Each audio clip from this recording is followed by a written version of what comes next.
It took me around 2.5 hours to play through Drifter from start to finish, and I felt like I was going way too slow. This game was practically built to be speedrun. All of its enemies either remain stationary and fire bullets in a specific pattern, or move around in a very predictable way, making it easy to plan a route through the game based on avoiding certain enemies and killing other ones. Likewise, your character has a very clear movement speed, jumping arc, and firing speed, the latter of which can be modified using power-ups. It actually lets you collect a certain number of power-up points to put into different gun mods, and then lets you create 3 different loadouts for those power-ups so that you can switch between them quickly as needed. There is only one boss in the game, which you'll fight 6 times with small variations, and between getting his pattern perfectly locked down and retracing your footsteps several times across the cyclically designed world, you'll probably start plotting optimal routes through the game by the end of your first playthrough, so by the second or third you can already be testing your times. Each of the 6 bosses drops a power-up which affects the way that your character moves, and each of these powers can be activated smoothly and strung together on the fly, so you basically never have to stop moving for any reason. If, like me, you end up dying in certain spots multiple times and having to cross the rather lengthy sections without save points, you'll probably start trying to plow through the levels as fast as possible just out of frustration. It's kind of only natural for this game to feel like a speedrun since the development process itself was a speedrun of its own. Drifter was born as a result of developers Renegade Kid realizing that there was no proper Metroid or Metroid clone game on the 3DS and deciding to see if they could produce one in a single market quarter. It ended up taking them closer to 5 months, but the result is a stripped down and tightly constructed Metroid Lite, which focuses primarily on the core components of exploration and movement mechanics that make up the biggest portion of what the Metroid-like genre title describes. The biggest hint that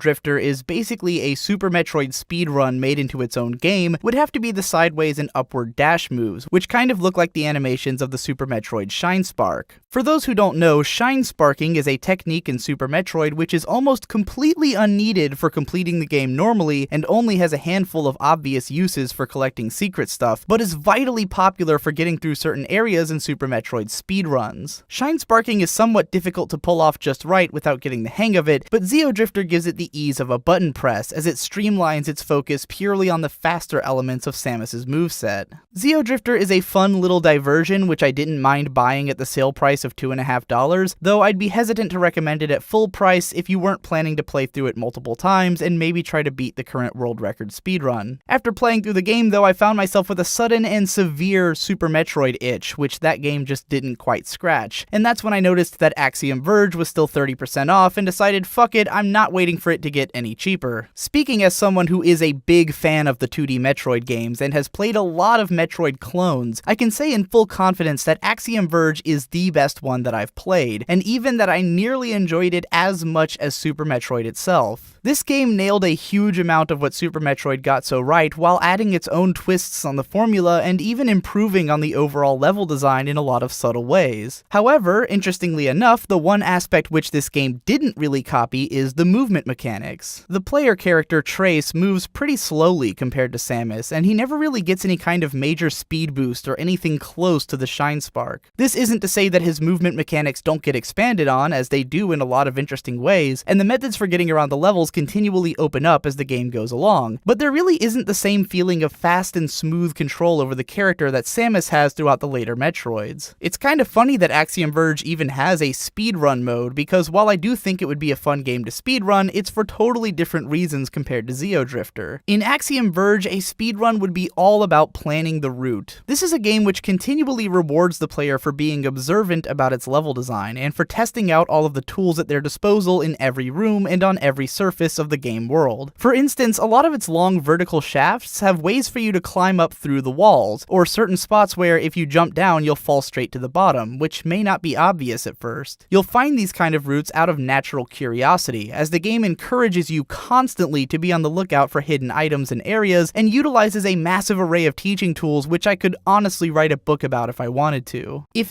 Drifter was dedicated to capturing the satisfying way that Samus traverses her game world, then Axiom Verge is dedicated to capturing the satisfaction that comes from drinking in that world in its entirety and learning all of its secrets. I'd actually say that the game is better paced than Super Metroid was in how it reveals its new areas, and only has you circling back through them at times when you would want to do so anyways. By the time you reach the end of the game with all of the powers at your disposal, then you'll also have unlocked some methods for getting around the world quicker, which makes exploration and testing a far more inviting prospect than it ever was in Super Metroid. I never found myself feeling like going back to another area would be too much of a hassle, and usually I was eager to go back through and to try to get into whatever hidden areas I had noticed just off screen before. Also, while getting killed in this game reverts you back to a save point, you actually keep any of the items that you've collected, which relieves the stress of having to go back and forth through the same area trying to grab an item and then make it back to a save point without dying. Just as Super Metroid would continually reward players who obsessively went back through and tried to do everything, Axiom Verge will pay off your more insane obsessiveness in kind. When I finished the game at around 12 hours of playtime, I had visited 94% of the map and collected 70% of the items, even though I had probably spent a third of my playtime just running around looking for secrets. I finished the game pretty satisfied that I'd gone out and done all kinds of awesome and memorable stuff, and that I'd gotten to be sufficiently overpowered for the final boss, and yet there were still all kinds of really out there secrets which I'd yet to even know about. The world of Axiom Verge is satisfying to traverse not so much because of the feeling of the controls, but more because of figuring out what needs to be done. There were times when I'd be staring at a wall thinking, what the hell do I have to do here? And then getting not only the satisfaction of figuring it out, but then the additional satisfaction of pulling it off, followed by the even greater satisfaction of being rewarded for it with a new item. The biggest thing which separates the core gameplay of Axiom Verge from that of the Metroid games is the amount of variety that it allows for in approaching it. There are a truckload of unlockable guns, most of which are hidden, and all of which allow for different ways to approach your enemies based on what you think is cool. I played a huge amount of the game using the close-range shotgun weapon which could hit through walls, just because I liked getting in close and finishing off the enemies quickly, even if it meant taking a lot more damage. Then I picked up some other guns that I loved later, which made it a lot harder to decide which one to stick with. Axiom Verge wears its Metroid influences on its sleeves. It has bosses which are obviously modeled after Kraid, Ridley, and Mother Brain, and which appear at similar moments in the game, as well as overt references such as typing in the classic Justin Bailey code into your code machine, and then spending the whole game dressed in a bikini like the one that Samus would be wearing at the end of the first Metroid. I'm not sure I'd say that Axiom Verge reaches the same heights of artistic design, environmental storytelling, and cohesive world building that the Metroid games do, especially Zero Mission, but it comes damn close, and it certainly captures a lot of the best atmospheric elements of those games. There were moments in the game which reminded me just as much of Metroid Fusion or of Metroid 2 as other moments did of Super Metroid, which made the whole game a very fitting love letter to the franchise. The trade-off for the buttery smooth controls of Samus are that we get some new and inventive mechanics which open up the world building in new and exciting ways, so I felt like that trade-off was worthwhile. Overall, I would highly recommend Axiom Verge as one of my all-around favorite games, and the best 2D Metroid game since 1994. Between this game and Zeo Drifter, it was interesting to see how two games could so clearly borrow from and pay homage to the Metroid franchise and copy so many of its core mechanics, while ending up with a completely different appeal from one another. It will always suck that Nintendo hasn't and might never roll out another proper 2D Metroid game, but if that dearth is what's inspired their imitators to bring so much A-game into the fold, then it may actually be a blessing in disguise.